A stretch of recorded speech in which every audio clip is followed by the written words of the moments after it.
Hello, Jesse. This is Nikki. I am so sorry. It might be a little shaky of a presentation. My microphone is not working on my computer. I don't know if you could see this, but it's dark in here. But my computer has an issue. Oh, it's not focusing on it. Anyways, this hinge right here that I'm trying to focus on, this hinge right here is totally poking out, and it has like cords exposed and stuff. And luckily my computer's still okay, but kind of recently, since it happened, everything was fine for a while, but then my microphone stopped working. So but this is going to be my presentation, so let me get started. My presentation is called Understanding Viruses and Malware. Cyber threats have grown to be a major worry for governments, companies, and people in the digital era. Among these hazards, some of the most well-known and harmful viruses are malware. These rogue programs can compromise data, pilfers information, compromises systems, and causes operational disturbance. Developing good security policies and preserving a safe computer environment depend on an awareness of the workings of virus and malware. So what are viruses and malware? Viruses and malware are types of malicious software designed to infiltrate and damage computer systems. While the terms are often used interchangeably, they have distinct characteristics.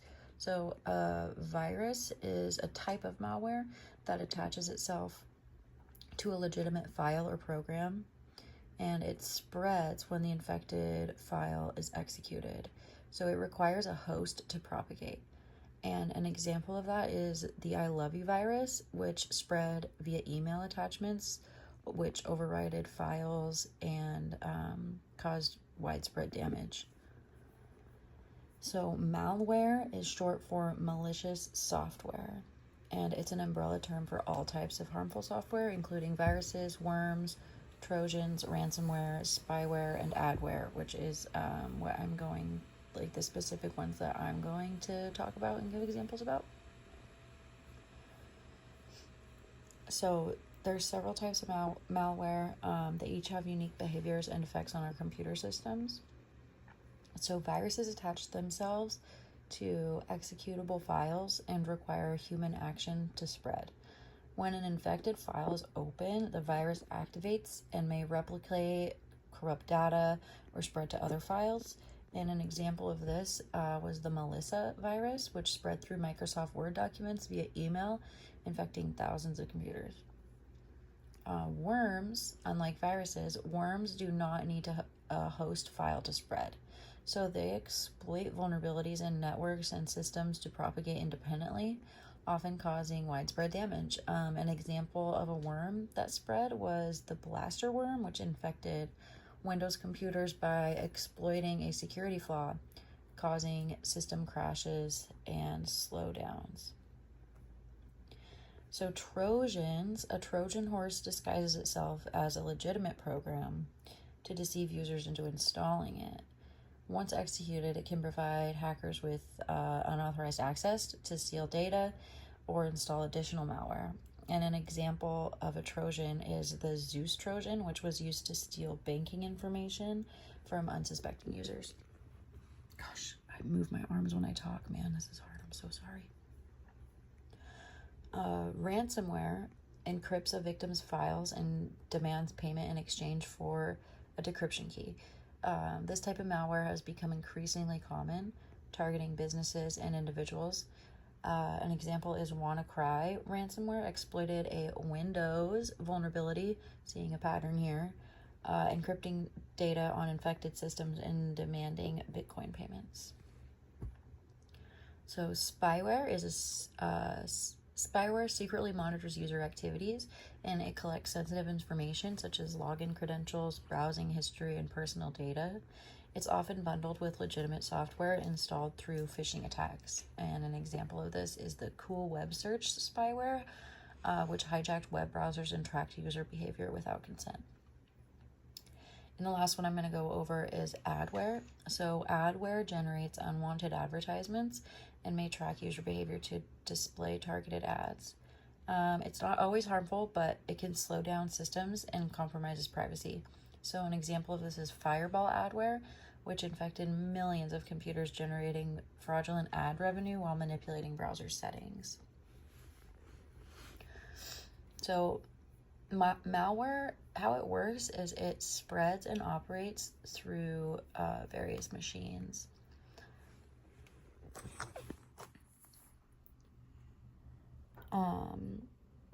There are some different infection methods. So one of them is email attachments, where malicious attachments in emails can execute malware when opened. And an example would be the Locky ransomware, which spread through email attachments disguised as invoices. Another infection method is malicious websites. So downloading files or clicking on deceptive links can install malware. I feel like this is such a big one these days that really gets people. The clicking on links thing. So an example would be drive-by downloads from compromised websites can install spyware or Trojans. Another example of an infection method is software vulnerabilities. So outdated software might have security flaws that malware can exploit. So an example would be the Eternal Blue exploit was used by WannaCry ransomware to infect unpatched systems. And then the last infection method that I'm going to go over is removable media. So USB drives and external hard drives can carry malware that infects a system when it's connected. The Stuxnet worm is an example of this, which spread through infected USB drives to target industrial control systems.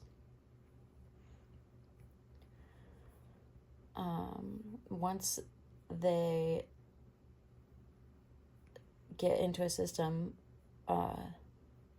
malware executes its payload and spreads around, and this includes replicating and spreading to other files or devices.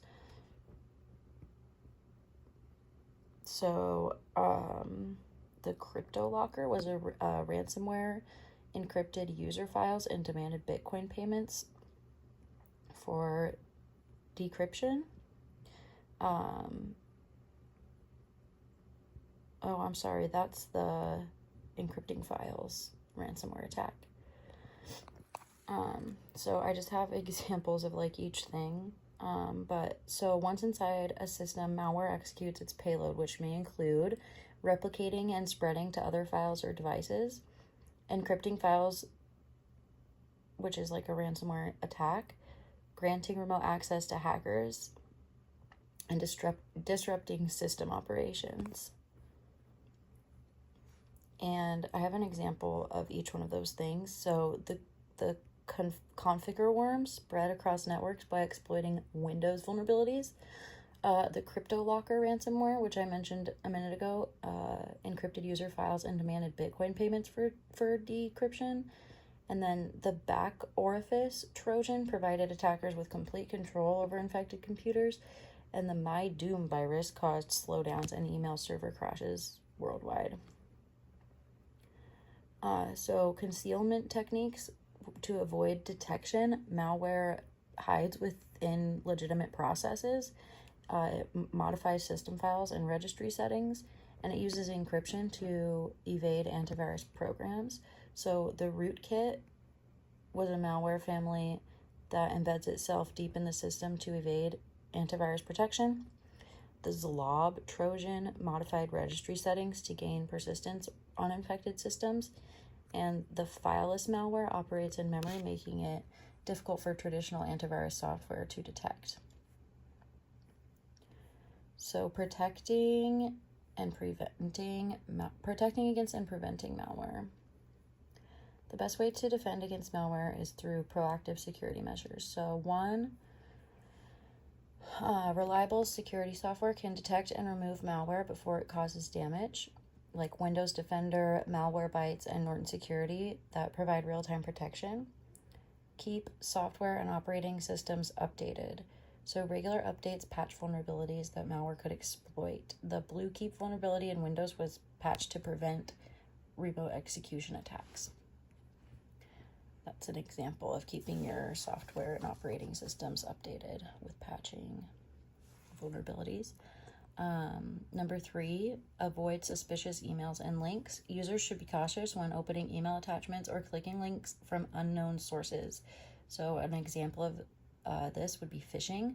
Phishing emails impersonate legitimate organizations to trick users into downloading malware. Enable firewalls and network security. Firewalls help block unauthorized access to a system, so a properly configured firewall can prevent unauthorized access from malware attempting to communicate with command and control servers. Regularly back up your data. So backup ensures that important files can be restored in case of a malware attack.